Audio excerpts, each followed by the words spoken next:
এই বর্ষাকালে তোমরাও কি আমার মতো ড্রাই, ড্যামেজ আর সাথে হেয়ার ফলের সমস্যায় ভুগছো? তাহলে আমার কাছে আছে এই সমস্যার সমাধান। চলো শুরু করা যাক ভিডিওটা। আর সেই সমাধানটা হলো ফ্ল্যাক্সিড। ফ্ল্যাক্সিডসে প্রচুর পরিমাণ অ্যান্টিঅক্সিডেন্ট থাকে, সাথে ওমেগা 3 অ্যান্ড ফ্যাটি অ্যাসিড, যেটা হেয়ার গ্রোথ এবং হেয়ার রিগ্রোথকে প্রমোট করে। এটা প্রিপেয়ার করা ভীষণ ইজি। 2 কাপের মতো জল নিতে হবে। জলটাকে প্রথমে ভালো করে গরম করে নেব। তারপর পরিমাণ মতো তার মধ্যে দিয়ে দেবো ফ্ল্যাক্সিডস।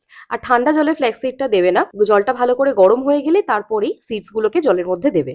5-7 মিনিটের মধ্যেই এটা রেডি হয়ে যাবে। আর যখন জিনিসটা রেডি হয়ে যাবে দেখবে এরকম সাদা সাদা মতো ঝাঁক উঠছে আর একদম জেল লাইক কনসিস্টেন্সি আসবে, যেরকম অ্যালোভেরা জেল একদম সেই রকম। তারপর হাতে নিয়ে একবার চেক করে নেবে। যখন এরকম দেখবে একটা সুতো মতো কাটছে, জানবে এটা রেডি হয়ে গেছে। গরম অবস্থাতেই কিন্তু জেলটাকে ছেঁকে নিতে হবে, কারণ ঠান্ডা হয়ে গেলে সিডস এর সাথে জেলটা জড়িয়ে গেলে তখন আর জিনিসটা সম্পূর্ণ ওয়েস্ট হয়ে যাবে।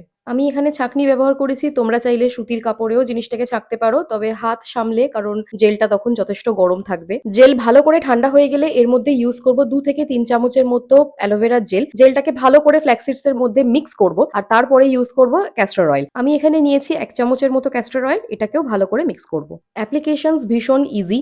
যেভাবে আমরা অয়েল মাসাজ করে থাকি একদম সেইভাবেই ইউজ করব। জেলটা অল্প অল্প করে হাতের মধ্যে নিয়ে মাথায় স্ক্যাল্পে ভালো করে ঘষে ঘষে এটাকে মাসাজ করব।